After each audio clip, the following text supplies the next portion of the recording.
Bonjour Astrid, merci pour ce nouvel atelier que tu nous offres sur Défiform 2025.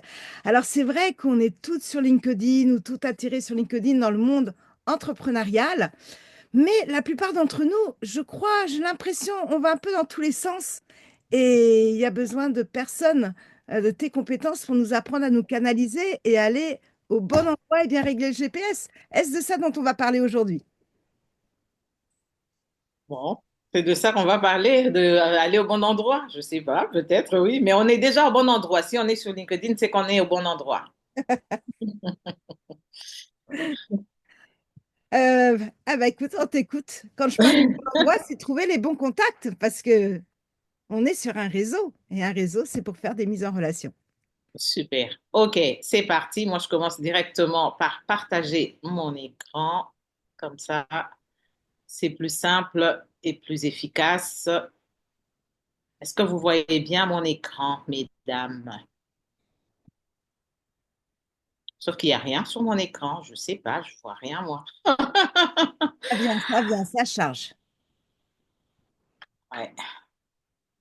Alors, c'est peut-être parce qu'il faut que je ferme d'autres fenêtres, parce qu'il y a des fenêtres qui prennent beaucoup de bandes passantes. On va fermer celle-là aussi. Zoom, si je fermais, est-ce que je vais sortir? Je ne sais pas. Attention. Ouais, ok, c'est bon, je suis. Ok, ok. Donc, on est tous, on est, alors tous, parce qu'il y aura aussi, il y a aussi des inscrits, des personnes qui verront peut-être ou certainement un replay ou même sur ta chaîne YouTube. Donc, je parlerai plus à tous. Donc, on est tous sur LinkedIn et qu'on a un réseau, peut-être oui, peut-être non. Et la question, le thème de ce matin, c'est comment est ton réseau LinkedIn? Ou simplement, comment élargir ton réseau LinkedIn? Et on parlera des fondamentaux. Je vais vous passer cette slide de ma présentation parce que vous me connaissez. Et si vous ne me connaissez pas, vous pouvez aller chercher sur LinkedIn Astrid Mwaba, Mwaba, c'est plus simple et savoir un peu plus qui je suis et en savoir plus sur moi. Je vais pas. Est-ce que c'est assez grand pour vous ou pas? Parce que je ne veux pas passer en mode présentation, ça va ramer. Ça rame quand je fais. C'est assez grand ou je vais agrandir juste un tout petit peu peut-être. Est-ce que ça vous va mieux comme ça? Ah, c'est très bien, Super. très bien. OK. On va commencer par un petit exercice. Vous allez mettre dans le chat. Quel est ton réseau actuel? Quand je dis quel est ton réseau, c'est quelle est la taille de ton réseau aujourd'hui? Tu en as combien? Tu as quoi comme réseau? Tu as 3 000, 5 000, 10 000, 25 000, 300, 150? Et quel est ton objectif en ce qui concerne le réseau? Ça veut dire en ce qui concerne la taille de ton réseau. C'est important. Pourquoi je pose cette question? Aline, tu as 5? 5 ou 500?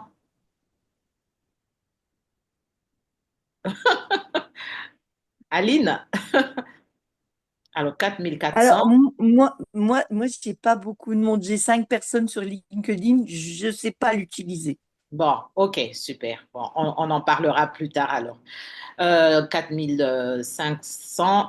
400, je veux 10 000. Ok, bah c'est un bel objectif, Klija. Dans combien de temps tu veux les 10 000? Les 10 000, on va dire dans les 6 mois. Dans les 6 mois qui vont suivre. Donc, on va dire d'ici septembre, on va parler de la rentrée de septembre. Voilà. Tu veux atteindre 10 000. Bah, super. Sandrine en a 746. Ok, ok. Bon, je vais arrêter là. Pourquoi j'ai posé la question de combien on a et quel est l'objectif? Parce que la première des choses qu'il faut savoir, c'est que, alors, on a besoin d'un réseau et ensuite, on doit se fixer un objectif. Parce que si on n'a pas un objectif en termes de réseau, du nombre ou de la qualité, on en parlera tout à l'heure. On ne peut pas, à un moment donné, on va aller dans tous les sens et on n'a pas, on va pas suivre une direction bien spécifique. Donc, c'est important de se dire, moi, dans les 3 mois qui vont suivre, j'ai besoin d'avoir 10 000 abonnés, j'ai besoin d'avoir un réseau avec 1000 personnes, je passe de 5 à 700, par exemple, et ainsi de suite. 9 000. Ah ouais, t'en as 9 000, Judith. Et ton objectif? J'imagine 15 000 d'ici la fin de l'année. Ouais, alors là, ça fait plusieurs semaines que je fais plus de demandes de contact par manque de temps, mais quand je vais m'y remettre, vous allez voir. Bon, super. Bon. Pourquoi j'ai posé cette question? Parce qu'en fait, je viens de révéler quelque chose. Là, elle dit, je fais plus de demandes de contact. C'est que si tu te fixes un objectif, tu vas faire des actions en rapport avec ces objectifs-là. Donc, tu te dis, je vais faire des demandes de contact, mais aussi je vais accepter parce que c'est vrai que tu n'en fais plus, mais peut-être ou certainement tu en reçois. Tu reçois des demandes de ton côté et pouvoir les accueillir.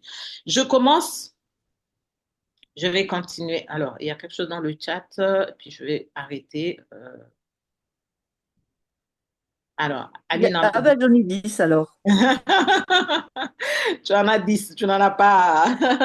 C'est pas 5. C'est déjà très bien. Donc, voilà. Euh, on va faire un deuxième exercice. Est-ce que là, vous écrivez pas sur le chat, hein, vous-même, vous prenez dans vos notes, tout simplement, les 3 types de profils que tu as envie d'attirer.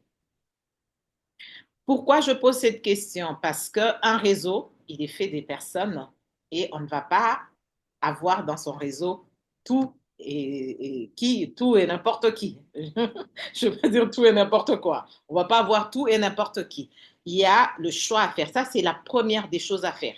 C'est de se dire, oui, c'est vrai, je veux avoir un réseau, mais c'est qui que je veux avoir dans mon réseau? C'est important.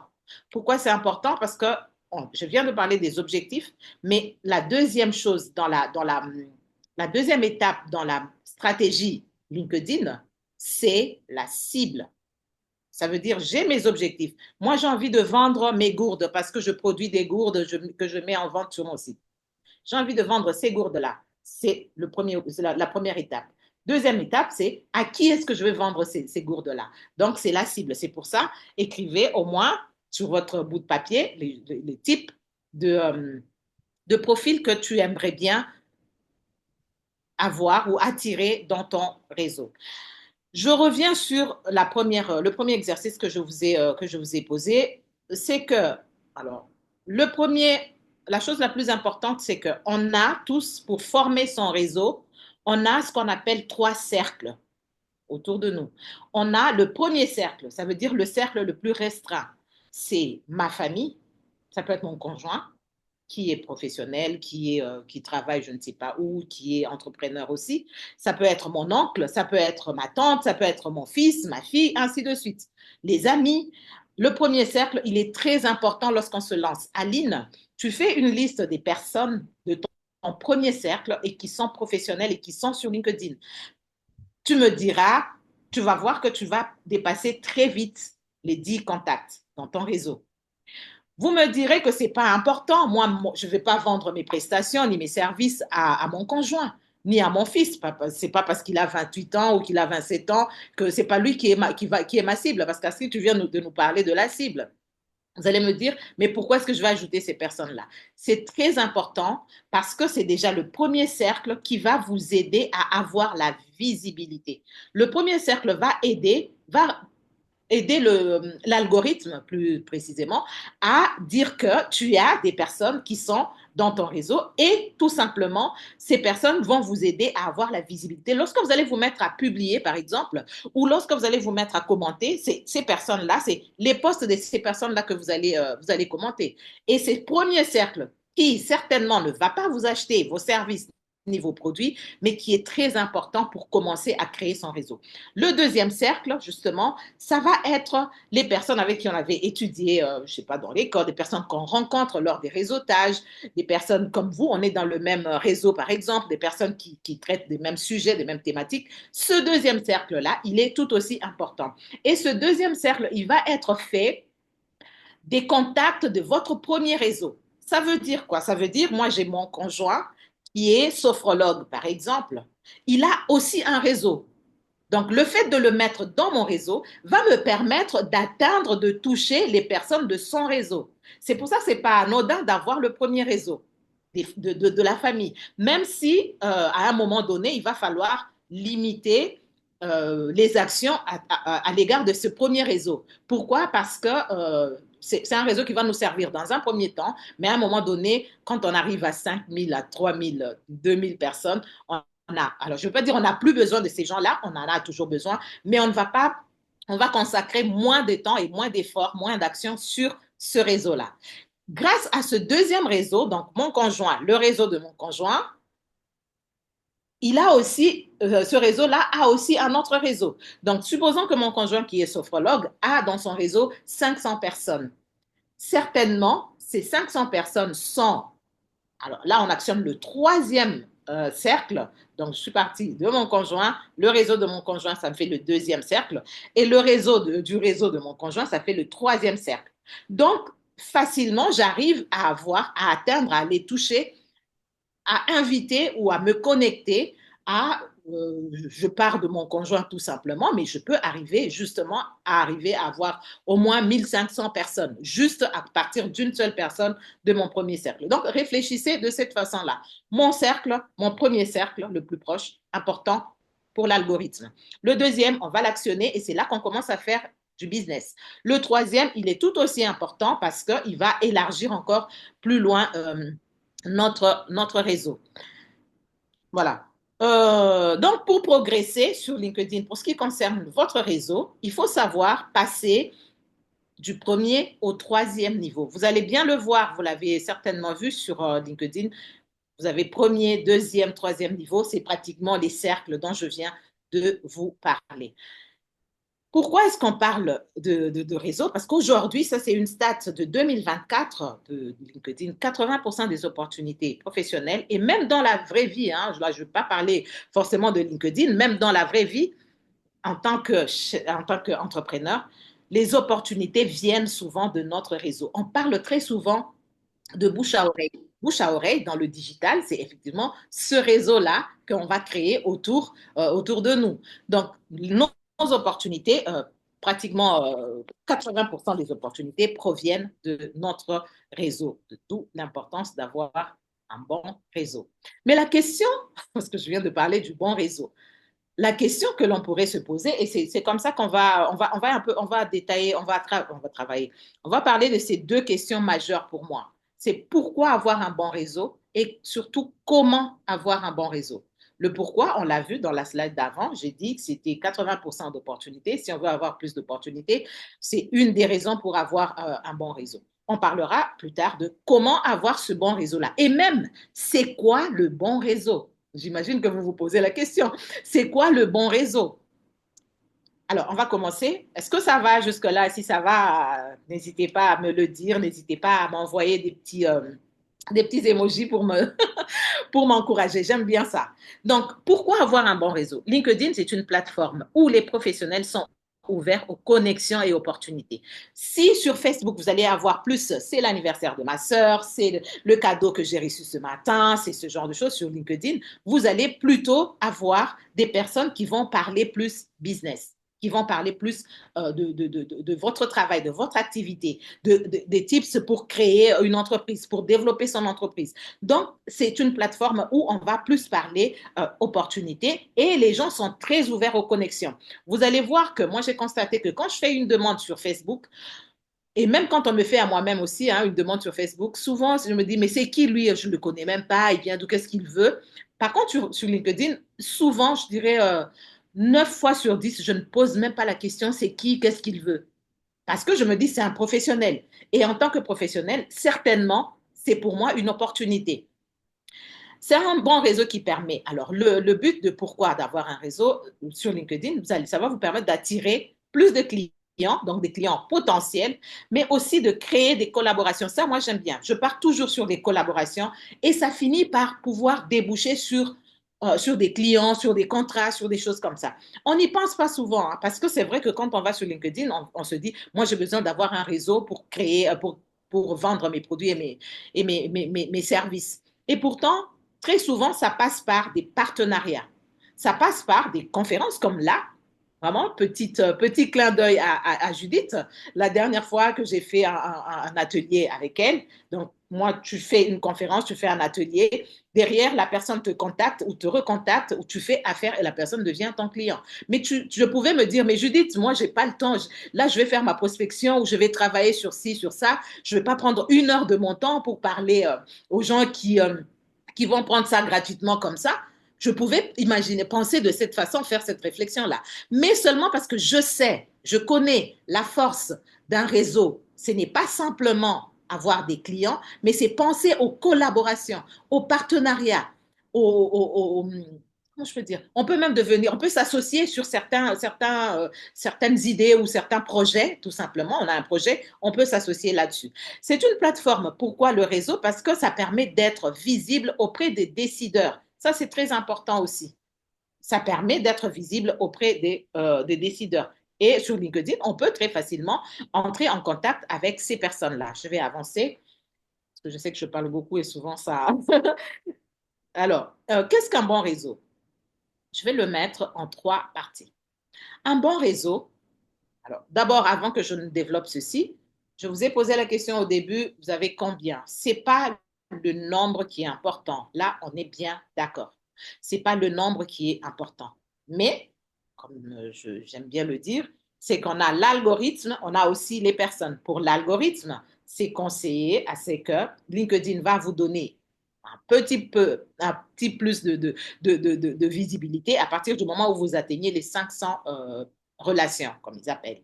Donc, à partir de ce moment-là, vous avez un peu plus d'ouverture. Donc, pour ça, on peut y aller avec le premier cercle, tout simplement, et puis le deuxième cercle, les amis des amis. Donc, ce n'est pas la quantité. On va beaucoup plus miser sur la qualité. Et c'est sur la qualité qu'on va parler d'un bon réseau. Un bon réseau, ça va être des contacts en lien avec mon activité. Alors, très souvent, quand on commence, moi, on me dit, je suis restaurateur, j'ai besoin d'avoir des contacts sur LinkedIn. Et moi, je dis au restaurateur, donc, tu vois, il y a tel restaurant qui est à côté de toi, tu lui demandes de rentrer dans ton réseau. Il y a un autre qui est à droite, qui est sur cette rue, tu lui demandes, tu envoies la demande de connexion. Et la réponse que j'ai souvent, c'est de dire, mais non, il est restaurateur, il fait la même chose que moi. Qu'est-ce que j'en fais? Non, non, non, moi, il ne va pas acheter ce que je propose. C'est pas quelqu'un qui va entrer dans mon réseau. C'est une erreur fatale. Pourquoi? Je parlais de l'algorithme encore une fois. C'est tout simplement dans ce sens-là que je vais devoir dire à l'algorithme que moi, tout ce qui est autour du bien-être, il est sophrologue, je suis sophrologue, il est thérapeute, il est, je sais pas, hypnothérapeute ou praticien, je sais pas, du bien-être, je le suis aussi, je le suis. J'envoie ce signal-là à l'algorithme pour permettre à l'algorithme de me catégoriser je ne veux pas dire catégoriser dans cette catégorie, je ne sais pas exactement comment dire, de me mettre dans cette catégorie-là. Et c'est important, un bon réseau, c'est dans un premier temps justement d'avoir ces personnes-là qui font la même chose que nous. Pourquoi? Parce que ça peut être des prescripteurs, parce que ça peut être des partenaires, ce dont je parlais tout à l'heure. Mais aussi parce que ces gens-là, ils ont un réseau. Comme je le dis souvent, c'est que Judith et moi, on peut faire la même chose, la même activité. Mais lorsque Judith parle, vous sentez qu'il y a quelque chose qui vous attire plus chez Judith. Lorsque moi je parle, c'est quelqu'un d'autre qui va dire, moi j'aime bien ce qu'Astrid fait. Moi je me sens un peu. Il y a le petit truc que l'on ne sait pas toujours expliquer parce que nous sommes des personnes, nous sommes des énergies, nous sommes des esprits, nous sommes toutes ces choses-là. On va pas rentrer dans les détails de ça. Et c'est ça qui fait que je vais aller chez telle ou telle autre personne. Donc, c'est important d'avoir aussi les personnes qui font la même activité que moi. C'est un bon réseau. Seulement, petite parenthèse, faites en sorte que 30%, lorsque vous avez moins de 1000, jusqu'à 1000 contacts, 30% de votre réseau, ça doit être des personnes qui font la même chose que vous. À partir de 1000 et plus, essayez de diminuer un peu. Donc, essayez d'avoir plus de personnes qui ne font pas la même chose que vous. Donc, au début, c'est pour ça qu'au début, invitez les personnes qui font la même chose que vous. Il n'y a pas de souci là-dessus. Mais faites en sorte qu'il n'y ait pas non plus 70% des personnes qui font la même chose que vous dans votre réseau, parce que ça veut dire qu'il y a quelque chose qui ne va pas là-dessus. Un bon réseau, c'est des personnes qui interagissent avec ton contenu. Ça, c'est très important. On l'oublie. Parfois, si la personne vient interagir, souvent, c'est des personnes qui font la même chose que nous, qui interagissent, mais c'est aussi des personnes qui ont un intérêt à ce que je dis, qui se rendent compte qu'il y a de la valeur dans ce que je donne. Et ces personnes-là, ça fait partie du bon réseau. Je l'ai mis 2 fois, je ne sais pas pourquoi. Ah, excusez-moi, j'ai repris la même chose 2 fois. Parce que le troisième élément sur le bon réseau, c'est que, vous allez le voir tout à l'heure, c'est que c'est des personnes, parce qu'on a des personnes parfois qui sont ce que moi j'appelle des fantômes. Ça veut dire que tu peux avoir dans ton réseau des personnes qui sont là, mais qui ne font jamais rien, qui n'interagissent jamais, qui ne likent jamais, qui ne commentent jamais, qui ne disent jamais rien. Alors, il faut faire attention avec ces gens-là. Parce que parfois, il y a des pépites qui sont cachées derrière ces personnes-là. C'est parfois des personnes qui, effectivement, sont intéressées par ce que tu fais, qui t'observent, qui suivent sans rien dire. Et maintenant, c'est là que va rentrer, ce n'est pas le sujet d'aujourd'hui, mais c'est là que entre en compte la stratégie qui est tout aussi puissante que celle d'aller parler en messagerie privée avec des personnes. Des personnes qui sont dans ton réseau. Un bon réseau, je le dirai tout à l'heure, il faut savoir l'entretenir, il faut savoir le conserver, il faut savoir le nourrir. De temps en temps, j'ai 1 petite minute, j'ai 10 petites minutes, je vais revoir les personnes qui sont dans mon réseau. Envoyer un message à ces gens-là en disant, bah, ça fait 2 ans qu'on est connectés, je me rends compte qu'on n'a jamais pris le temps de discuter. Ou tout simplement, je vais passer sur le profil de cette personne-là qui est dans mon réseau depuis un moment, je vais voir ses publications, je vais liker ou je vais commenter tout simplement. Je vais attirer l'attention de cette personne. Là, c'est tout un autre sujet, hein. Ce n'est pas le sujet du jour, mais c'était juste une parenthèse, mais qui n'est pas de monter pour moi, c'est une stratégie très forte parce que je me rends compte, je sais, en l'appliquant, elle m'apporte beaucoup de choses. Mais on pourra développer, tiens, Judith, ça peut être le sujet d'un prochain atelier. On ne va pas arrêter. Donc, bref, un bon réseau, ça va être des personnes qui vont interagir dans votre réseau. Mais un bon réseau, il faut faire attention à ne pas. Alors, ceci, ce n'est pas un bon réseau. Il faut faire attention aux personnes à qui on va se connecter au hasard. Donc, juste par hasard, parce que c'est pour ça que j'ai posé la question des objectifs. J'ai comme objectif d'avoir 10 000 personnes d'ici septembre, Clija, d'ici septembre 2025. On est au mois d'août, je me rends compte que je suis qu'à 5 000, donc 5 000, 6 000. Donc, du coup, je me mets à cliquer sans aucun objectif. Ça ne sera pas un bon réseau. Parce que ces gens-là, je n'aurais pas pris le temps de savoir qui elles sont, ce qu'elles font et qu'est-ce qu'elles peuvent m'apporter et qu'est-ce que moi, je peux leur apporter surtout. C'est pas un bon réseau lorsque j'ai trop de professionnels du bien-être, je parle aux personnes qui sont dans le bien-être, dans mon secteur, sans pour autant s'ouvrir, sans aucune ouverture vers des clients. Ça veut dire, c'est ce que je disais tout à l'heure, plus de 30%, j'ai que les mêmes personnes de mon secteur. Là, ça commence à ne pas être un bon réseau. C'est pas un bon réseau lorsqu'on parle du réseau fantôme dont je vous parlais tout à l'heure. Il y a des personnes qui sont là, qui publient. Quand tu publies, ils n'interagissent jamais. Donc, il faut aller voir ces gens-là, poser la question. Peut-être ça dépend aussi du sujet, hein, parce que, alors, dans le bien-être ou dans d'autres, tout ce qui est coaching et tout ça, parfois, j'ai eu à travailler avec une personne qui fait tout ce qui est sexologie, par exemple. Ce n'est pas des sujets dont on parle facilement. Ce n'est pas des sujets qu'on va traiter comme ça au vu de tous. Donc, tu peux avoir dans ton réseau ces genres de personnes, mais qui n'interagiront jamais. Ce qui est important aussi, quand on veut se connecter pour créer un bon réseau, c'est d'aller voir l'activité de la personne. Ça prend du temps. C'est là que moi je dis, les systèmes d'automatisation, c'est bien lorsqu'on a atteint un certain niveau, un certain nombre de contacts. À partir de 5 000, je peux automatiser mes contacts, prise de contact et tout ça, mes connexions. Mais à moins de 5 000, même 2 000, 3 000, je pense que c'est mieux de se connecter aux personnes de manière manuelle. L'automatisation va te permettre d'aller plus vite, mais tu as déjà atteint, parce que tu sais déjà qui tu as, parce que tu as défini la cible. Quand je vous ai dit les types que vous voulez attirer, parce que je les connais, là, je peux automatiser. Mais effectivement, à un moment donné, il va falloir prendre le temps de regarder le profil. Sur le profil de quelqu'un, vous allez voir ses activités. on va te dire, Sandrine n'a pas publié depuis 6 mois.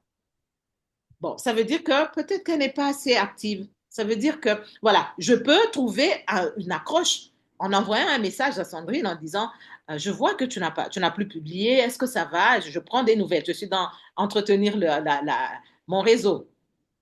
Mais si c'est avant de se connecter, à ces gens-là, c'est pas la peine de se connecter aux personnes comme ça. Et puis, petite astuce aussi, c'est que quand je remarque qu'il y a quelqu'un dans mon réseau qui n'est plus du tout actif, peut-être qu'il a changé de métier, peut-être qu'il a trouvé un autre travail, il n'a plus le temps, peut-être que, voilà, je peux supprimer, me désabonner de ce contact-là. C'est ni vu ni connu, hein. La personne ne saura pas que tu t'es désabonné à cette personne. Donc, autant faire ça. Pourquoi? Parce qu'il y a aussi un élément central, c'est que l'algorithme tient compte de votre visibilité en fonction du nombre des personnes. Alors, je vais aller dans les calculs de manière un peu farfelue comme ça. Tout simplement. Par exemple, j'ai 500 personnes. L'algorithme sait que dans tout ce que je vais faire, moi, je m'adresse aux 500 personnes et pour l'algorithme, c'est que les 500 personnes doivent interagir et moi, je dois interagir avec ces 500 personnes. Mais si j'ai 300 personnes dans mon réseau qui sont des fantômes, qui ne sont plus sur LinkedIn, leur profil y est, hein, mais qui ne se connectent plus, qui n'interagissent jamais à quoi que ce soit, voilà, qui sont simplement des fantômes. J'en ai 300 sur 200, mais je travaille avec les 200. Mais l'algorithme ne va pas tenir compte du fait que j'en ai que 200 qui sont actifs. Lui, dans le reach, dans les impressions, dans la visibilité, il va tenir compte de tout cet ensemble-là. Et donc, en faisant leurs calculs que je ne sais pas, que l'on ne comprend pas toujours très bien, je suis pénalisée parce que je suis évaluée sur 500 plutôt que sur 200, parce qu'en réalité, je n'ai que 200 personnes. C'est pour cette raison qu'à un moment donné, si je me rends compte que j'ai un réseau des personnes qui ne sont pas du tout machin, je les supprime et je les supprime. Voilà. C'est pas un problème. On peut les supprimer comme ça. C'est pour ça que il faut, ça c'est un petit travail aussi, un petit exercice que vous pouvez faire, analyse ton réseau et liste 3 types de contacts que tu devrais prioriser. Ça veut dire quoi? Ça veut dire, qu'est-ce que je dois prioriser en ce moment dans mon réseau? Est-ce que c'est des contacts qui sont hyper actifs, qui publient? Est-ce que c'est des contacts qui interagissent? Est-ce que c'est des contacts tout simplement qui sont là de temps en temps ou qui participent aux événements, tu vois, il y a plein de choses, mais tout va dépendre de tes objectifs. Moi, je ne peux pas te dire ce que tu dois prioriser en ce moment. Et en parlant de type de contact, si tu as fait ton premier exercice sur la cible, le type de personnes que tu aimerais bien, tu peux te dire, moi, pendant ce mois-ci, je vais prioriser tous ceux qui sont dans le bien-être. Je parle de moi, par exemple, parce que je me dis, je me rends compte que souvent, c'est des personnes qui n'ont pas, soit elles viennent de se lancer, elles ne connaissent pas bien LinkedIn, les outils justement du numérique, de la technologie, tout ça, c'est un peu compliqué pour ces personnes-là. Et moi, je peux leur proposer quelque chose, je peux leur apporter quelque chose. Donc, je vais prioriser ce type de contact. Parce que ça va être important même dans la suite, dans ce que je vais pouvoir publier et même aller commenter. Alors, où trouver les bons contacts finalement? Ou encore, comment faire des recherches? Ou encore, comment avoir un réseau? Comment créer son réseau? Nous avons 3 types classiques. On va utiliser la barre de recherche LinkedIn, tout simplement. Tu as la barre de recherche. Je connais la personne, je l'ai rencontrée, j'ai sa carte de visite devant moi. Je regarde son prénom et son nom. Je tape dans la barre de recherche Astrid Moaba et si je peux trouver la personne. Alors, toujours le même discours, c'est que parfois, on a les mêmes personnes, plusieurs personnes qui ont le même prénom et le même nom. C'est question de voir si on a vu son visage, c'est quelqu'un que j'ai rencontré. Quand on va taper le nom exact et le prénom, c'est qu'on connaît déjà plus ou moins la personne comme ça. Mais la barre de recherche, là où elle est puissante, c'est à travers les mots-clés. Parce que je suppose que vous avez déjà fait votre travail sur les mots-clés et c'est sur les mots-clés que ça va être puissant. Ça veut dire que je vais pouvoir mettre les mots-clés qu'il faut et dans ces mots-clés-là, dans la barre de recherche, LinkedIn va me sortir le nombre des personnes ou les personnes qui ont mis ce mot-clé-là. Là, je parle pour vous quand vous allez chercher le bon réseau. Mais pensez aussi que c'est de la même manière que les autres vont vous trouver. C'est pourquoi il faut aussi optimiser son profil. Dans ces publications, les fameux mots-clés là, dans mon profil, sur mon profil. Parce que si j'ai mis sur mon profil RH, tout simplement, et que quelqu'un recherche des RH, elle va me trouver facilement. Si j'ai mis sur mon profil bien-être, elle va me trouver beaucoup plus facilement. Donc, pensez dans les deux sens. Que vous, en utilisant la barre de recherche avec des mots-clés, les mots-clés pour vous, ça va être votre cible. C'est votre cible. Là-dessus, je pense qu'on ne va pas avoir suffisamment de temps, mais on va voir si on finit et que vous avez besoin d'aller voir. C'est puissant. C'est pas forcément passer en premium pour utiliser ça, mais même en freemium avec la version gratuite, ce qui est puissant là-dessus, c'est quoi? C'est que moi, ce que je conseille, c'est de mettre les mots-clés, par exemple, bien-être, et de ne pas prendre les résultats qui te sont proposés par LinkedIn. Parce que quand tu écris, faites l'exercice, quand vous tapez, tout de suite, vous avez tout un rouleau qui s'ouvre là, qui se déroule, on vous dit bien-être, ceci, bien. Souvent, on est tenté à aller cliquer, ah oui, mais c'est ça que je cherche, on va cliquer là-dessus. Cette façon de faire restreint les possibilités, restreint le nombre de contacts que tu peux trouver. Ce que je fais, ce que je préconise, c'est que j'écris bien-être, je valide, et là, j'ai tous les autres filtres. La barre de recherche est importante, mais elle est plus importante lorsqu'on va utiliser les filtres. Je ne vais pas le montrer là maintenant parce que ça va ramer avec ma présentation en même temps. Mais si vous voulez, dès que j'aurai fini, si on a un peu de temps, je pourrai vous le montrer.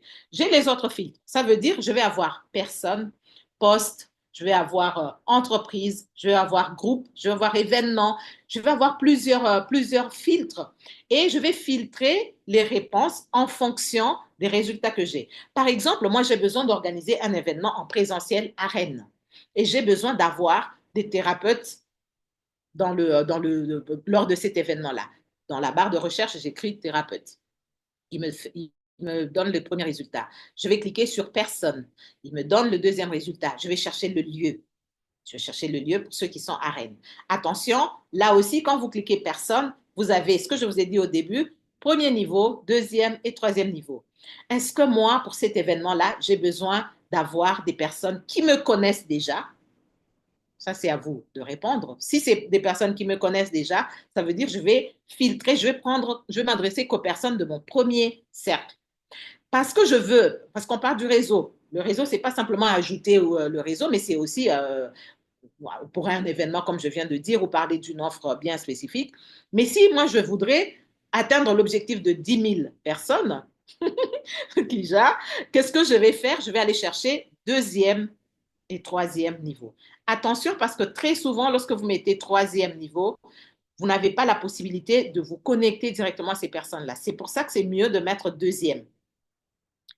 Vous allez mettre deuxième niveau et donc, deuxième, encore l'autre filtre que je vais ajouter, des personnes qui sont à Rennes, par exemple. Parce que moi, mon événement, je veux les gens qui sont en présentiel. Si c'est des personnes que je veux qui sont dans toute la France, je peux définir. Si je veux des personnes, Judith, tu pourras voir s'il y a des questions, je ne sais pas parce que je vois qu'il y a le chat là et on pourra.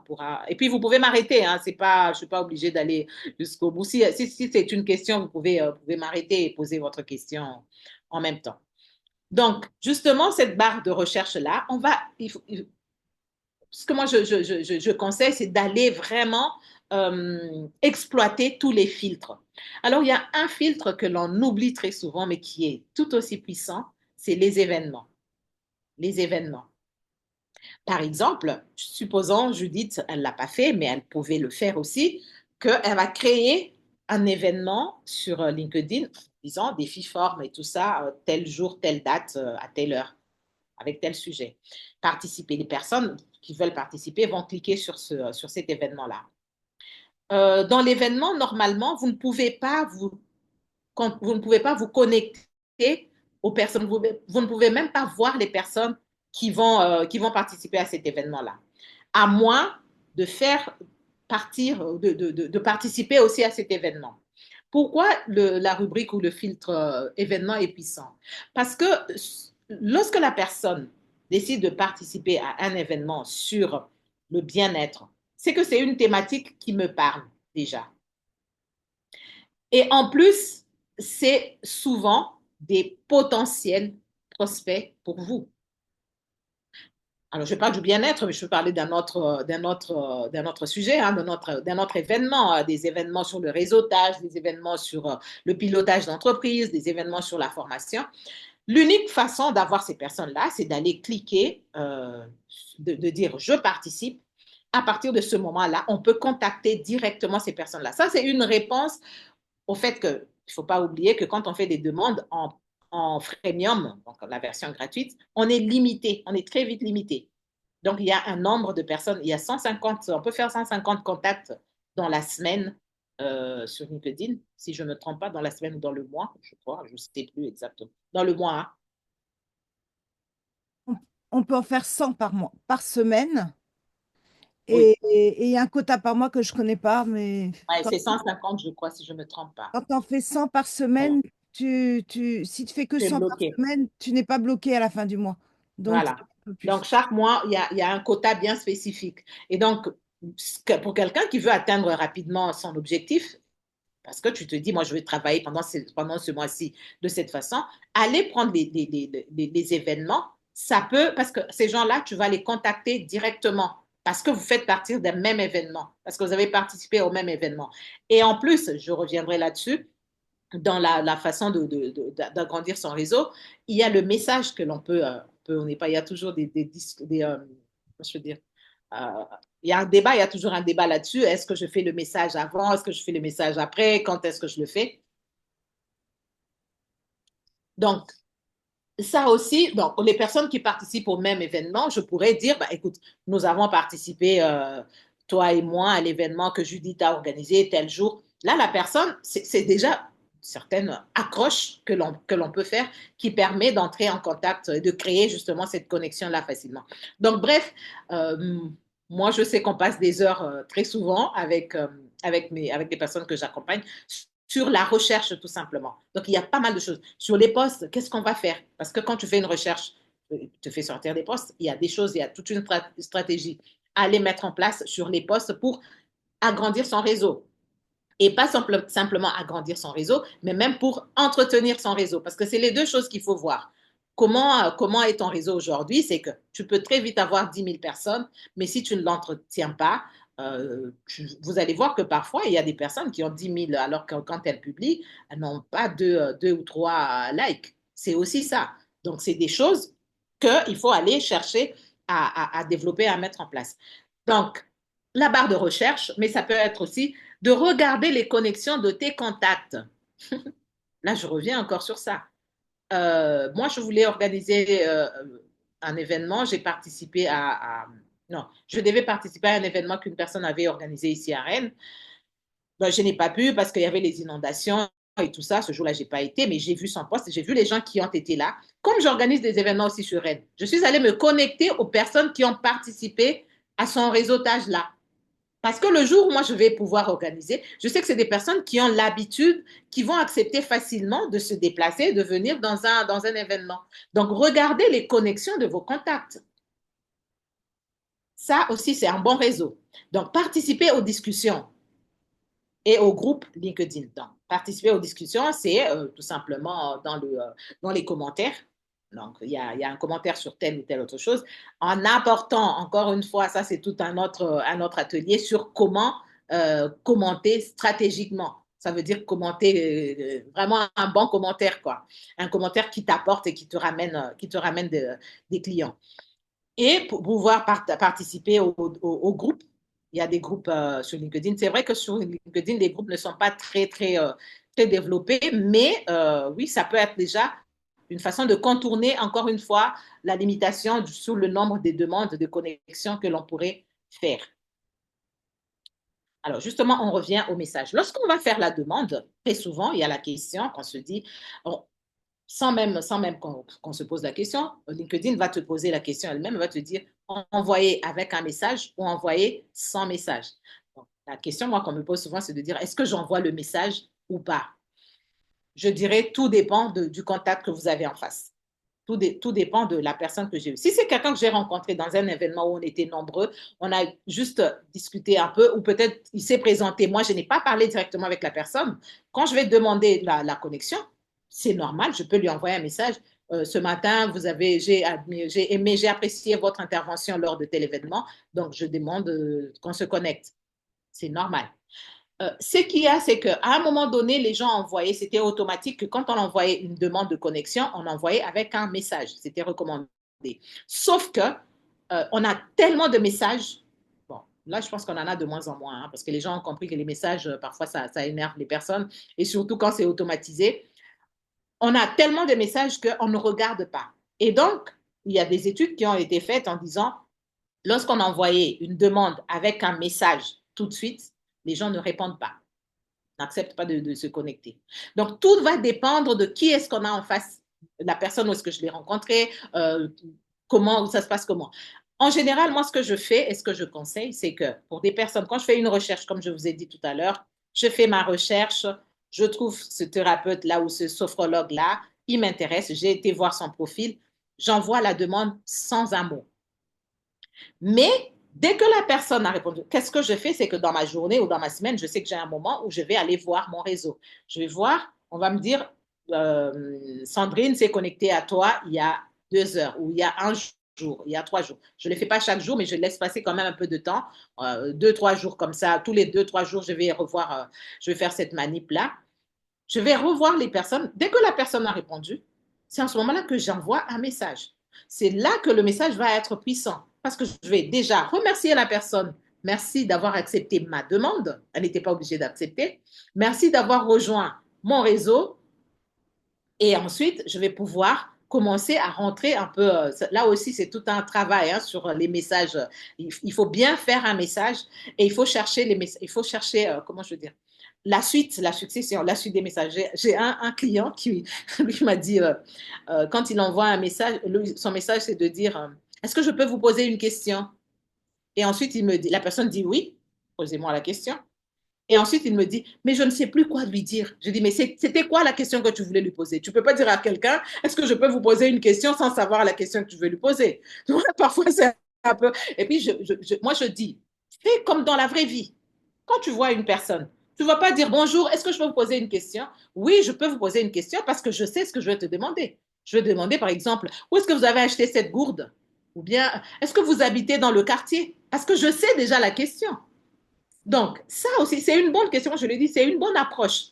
Merci d'avoir rejoint mon réseau. Est-ce que je peux vous poser une question? Parce que j'ai déjà vu son profil. Je vais lui dire, depuis combien de temps vous êtes sophrologue, par exemple? Elle va me répondre. Et on va continuer à discuter, à échanger. Ce qu'il faut faire aussi, ça c'est toute une... Aussi, c'est à propos du message, voilà, c'est tout un atelier que je fais là-dessus aussi. Ce qu'il faut faire, c'est 2, 3 messages grand max. On arrête de se parler en messagerie grand max. Je dis, ça dépend des réponses, hein, on peut aller jusqu'à 5.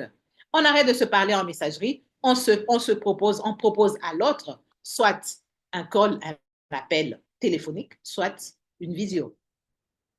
Peut-être la personne va dire non, là, pour le moment, je suis tellement occupée, ça ne va pas être maintenant. OK, j'écris dans ma pipeline, je me dis, Clija, je l'ai rencontré tel jour, à recontacter d'ici 6 semaines. Alors, ça, c'est encore d'autres astuces pour le réseau, hein, parce que le réseau, c'est pas simplement, il ne faut pas simplement s'arrêter à LinkedIn. Donc, je reviens au message. Quand on fait la demande, pour faire des demandes efficaces, effectivement, soit on envoie un message, mais on voit qui il s'agit, quelle est la personne qu'on a en face, soit on fait attention à envoyer après la connexion. Il y a des gens qui, c'est vous qui allez lui demander la connexion, elle accepte la connexion, la demande, elle vous envoie tout de suite un message. Ça aussi, c'est à vous de rebondir. C'est aussi une stratégie pour des personnes qui vous demandent d'entrer dans votre réseau. Là, justement, on rentre sur quel message. Par exemple, Sandrine ou Aline me demande, elle me dit, bah, elle m'envoie une demande de connexion. J'accepte, mais quand j'accepte, tout de suite, je peux lui envoyer un message en disant, bon, c'est avec plaisir que je rejoins ton réseau. J'aimerais savoir comment tu m'as trouvé, qu'est-ce qui t'a attiré sur mon profil. Ça, c'est quelque chose qui va vous amener à convertir. Parce qu'en fait, on est là pour vendre, il ne faut pas oublier. On n'est pas là juste, on n'est pas dans un monde de bisounours hein, pour envoyer des messages, bonjour, ça va et tout ça. C'est très bien, mais on est là pour vendre. Donc, je veux dire, pourquoi tu m'as contacté? Pourquoi moi? Parfois, la personne va te dire non, c'est juste une proposition, une suggestion de LinkedIn. LinkedIn m'a suggéré ton profil. Ou la personne va te dire, en fait, c'est là que ça va être intéressant. En fait, j'ai vu ton commentaire sur la publication de telle personne, je suis allée voir ton profil et je pense que moi, donc j'ai eu souvent cette réponse-là. Dit, j'ai vu ton commentaire sur tel, je suis allée voir ton profil et moi, je ne m'y connais pas grand-chose sur LinkedIn. Et je vois que toi, c'est ton truc. Et là, c'est du pain béni, tout simplement. Là, je vais me mettre à parler avec la personne. Je vais lui dire, bah oui, en fait, oui, moi, je travaille forcément sur LinkedIn. Je vais avancer mes arguments et je vais lui dire, écoute, on va pas perdre beaucoup de temps comme ça. Moi, je te trouve déjà très sympa. Est-ce qu'on peut se parler comme ça? On peut se parler en visio ou par téléphone. Voilà, là, ça, c'est l'importance.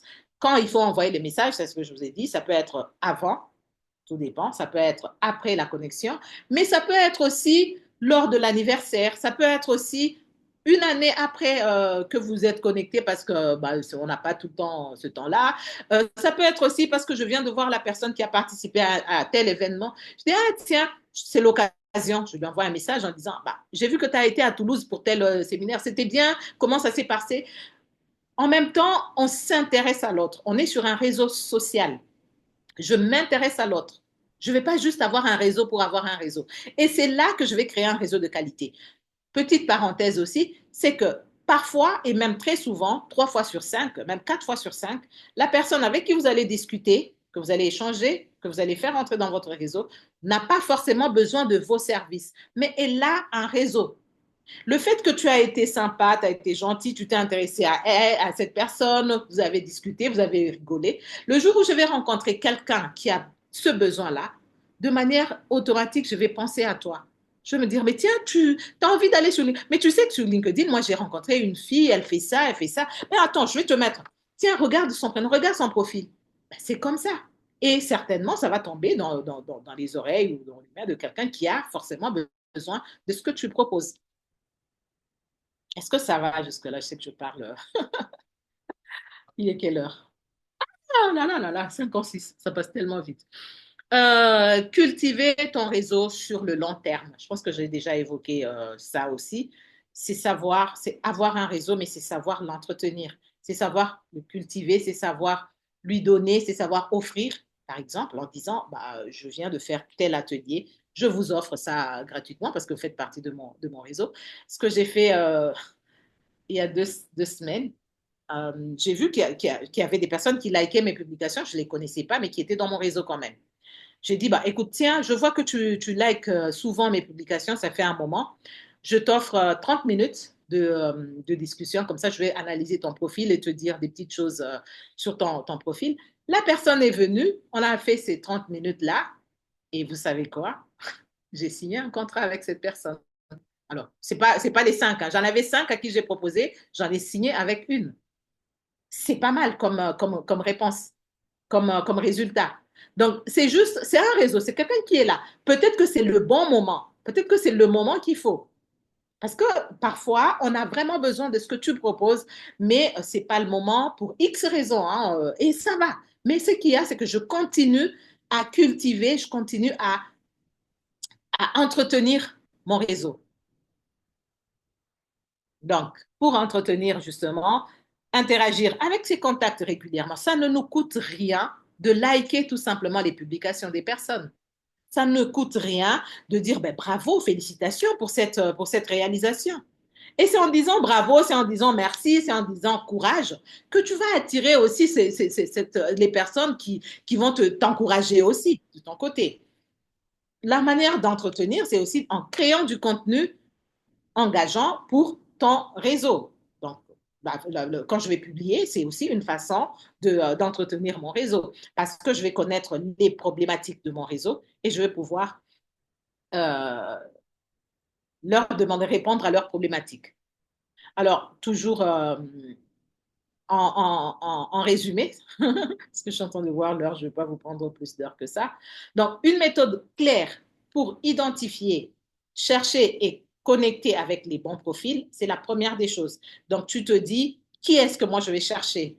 Moi, je vais chercher, encore hier, je travaille avec une personne qui va chercher tous ceux qui travaillent qui va chercher les maisons de retraite. Donc, je lui ai dit, on va chercher les directeurs dans les différentes maisons de retraite.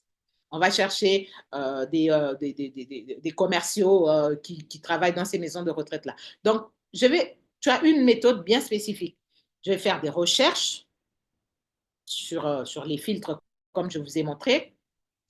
Je vais envoyer des demandes de connexion de manière efficace, en envoyant un message ou pas, en fonction de la personne que j'ai en face.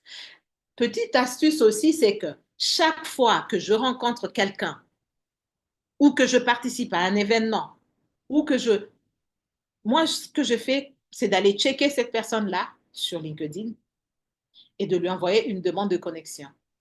Vous me direz, mais c'est inviter tout et n'importe qui. C'est pas inviter tout et n'importe qui parce que derrière, je sais aussi que c'est des personnes qui ont des réseaux derrière. Donc, avoir ce réflexe-là de dire, bah, on se connecte, se connecte, se connecte. Et c'est là qu'on va pouvoir découvrir aussi pas mal de choses. Et puis, finalement, la stratégie pour pouvoir entretenir son réseau et surtout pouvoir transformer ces contacts-là en opportunités. Voilà. J'ai essayé de tracer un peu en gros, en général, ce qui concerne vraiment le réseau. Le plus important, c'est de savoir qui est-ce que je veux et de savoir comment est-ce que je vais pouvoir, qu'est-ce que je fais avec ces gens-là. Parce qu'il y a des personnes qui ont tout un réseau, mais qui ne savent pas qu'est-ce que j'en fais aujourd'hui, qu'est-ce que je ne sais plus, je ne sais pas. Mais j'attends. Alors ça, c'est la pire des choses, hein. Attendre. Donc, j'attends. Non, je n'attends rien. Mais je suis en train de voir dans le chat, pour plus de visiter, c'est mieux, de prendre premium. Alors là, oui, Sandrine a répondu, laissez gratuit et j'ai arrêté l'abonnement cher et ça ne m'a rien apporté. OK? C'est juste mon avis, hein. Oui, oui, oui. Et puis, en un mois, en plus, je suis en pleine formation, j'ai même pas eu le temps de regarder. Il y a plein de choses à regarder sur LinkedIn, j'ai pas eu le temps. Donc, j'ai arrêté l'abonnement parce que 100 euros par mois, c'est un sacré budget quand même. En fait, tu vois, c'est la réponse, Aline, la réponse que tu as donnée, Sandrine. Alors, moi, ce que je dis, tu viens pour plus de visibilité, comme tu dis, aller directement sur le premium, je te dirais non, parce que tu viens de commencer. Et puis, je ne sais pas, tu as 10 contacts et je ne sais pas ton niveau de connaissance sur les fonctionnalités et sur les manips à faire, les petites choses à faire, comment faire sur LinkedIn. Je n'irai pas tout de suite aller mettre les 100 euros dans le premium où il n'y aura personne derrière. Je vais parler je vais prêcher pour ma cathédrale. Si tu as ces 100 euros-là, tu vas me les donner à moi. Je vais t'expliquer pendant 1 heure comment faire avec le gratuit. Mais non, mais on rigole, mais c'est vrai, hein. C'est vrai, ça va être beaucoup plus rentable pour toi et plus pratique pour toi que de prendre, parce que premium, tu vas le prendre, ils vont pas t'expliquer comment faire. Même moi, hein, moi, je l'utilise, j'utilise de temps en temps, mais je connais LinkedIn depuis 2016. Mais sur Premium, sur Sales Navigator et tout ça, déjà le Premium. Alors ça, c'est aussi une autre chose. Hier, lundi, j'avais un client. Il m'a dit, j'ai pris, parce que bon, lui, il a déjà évolué tout ça, il m'a dit, j'ai pris le Premium, parce qu'on a vu avec lui que c'était mieux qu'il passe au Premium. Il a pris, il me dit, mais je ne vois rien. Et on a cherché, moi je me suis dit, mais c'est pas possible, tu n'as pas pris. Elle me dit, mais oui, il me montre même son compte truc, on a prélevé de l'argent. Et en fait, finalement, je suis allée découvrir qu'il a pris pour la page et pas pour son profil. Donc, oui, il faut savoir aussi où est-ce que je vais prendre et qu'est-ce que je vais prendre. Parce que Premium te propose 4 ou 5 offres. Il y a pour le recrutement. Donc, tu peux juste cliquer recrutement sans savoir, toi, tu dis c'est Premium, je prends. Or, il va te donner tout ce qui est autour du recrutement. Il y a pour le développement de son réseau, il y a pour les offres, pour les personnes qui veulent trouver un emploi, il y a aussi un premium pour ça. Donc, il y a pour les commerciaux. Donc, il faut déjà connaître tout ça. C'est pour ça que moi, je dis, avec le gratuit, tu peux très bien faire pas mal de choses. Et au pire des cas, si tu veux aller vite, comme Sandrine l'a dit, il te propose le gratuit pendant 1 mois. tu travailles. Alors pendant ce mois-là, il faut être vraiment focus que sur ça. Parce que si je prends un mois et que je n'en fais rien, ou que parce que j'y vais 2, 3 petites minutes, c'est perdu encore. Est-ce que vous avez des questions? Non, mais je vais aller dans ton sens, Astrid. C'est mieux de perdre 100 euros, enfin, perdre 100 euros, d'investir 100 euros pour être aidé à maîtriser LinkedIn parce que moi, ça fait allez, 4 mois que je m'en sers. Avant, je détestais ce réseau, je m'y intéressais pas du tout. Et c'est super long à prendre en main quand même. Donc, si tu as 100 euros, Aline, n'hésite pas parce que moi, je l'aurais fait à la base. Bah, je sais pas, moi, ils me proposent le gratuit et j'ai 52 euros et je sais pas trop quoi, là, le minimum. En ce moment, c'est pour ça que je te dis, il faut bien voir. En ce moment, ils sont en train je ne sais pas si c'est une offre spéciale ou bien s'ils veulent attirer encore plus de personnes. Justement, en parlant de mon client la dernière fois, on lui a même proposé à 36 euros, je crois, ou 32 euros. Et quand tu as le gratuit, par exemple, moi, souvent, quand je prends le mois gratuit, quand je veux me désabonner, ils me proposent toujours à 50%. Et quand je dis non, 50%, ils m'ont même proposé une fois à 30% de moins que le prix normal. Donc, tout dépend de toutes ces choses-là. Donc, Alors, franchement, le mieux serait de en prendre même quelque temps, chose. Astrid est toujours très discrète. Astrid a créé son propre réseau qui s'appelle Boost ton réseau, qui propose beaucoup de choses, dont du réseautage et aussi des challenges LinkedIn et des accompagnements sous différentes formes d'abonnement et d'accès à évoluer à travers LinkedIn avec son aide. Donc, Aline aussi, tu peux aussi te rapprocher d'Astrid pour voir un petit peu si une des cartes qu'elle propose correspond à ton besoin ponctuel.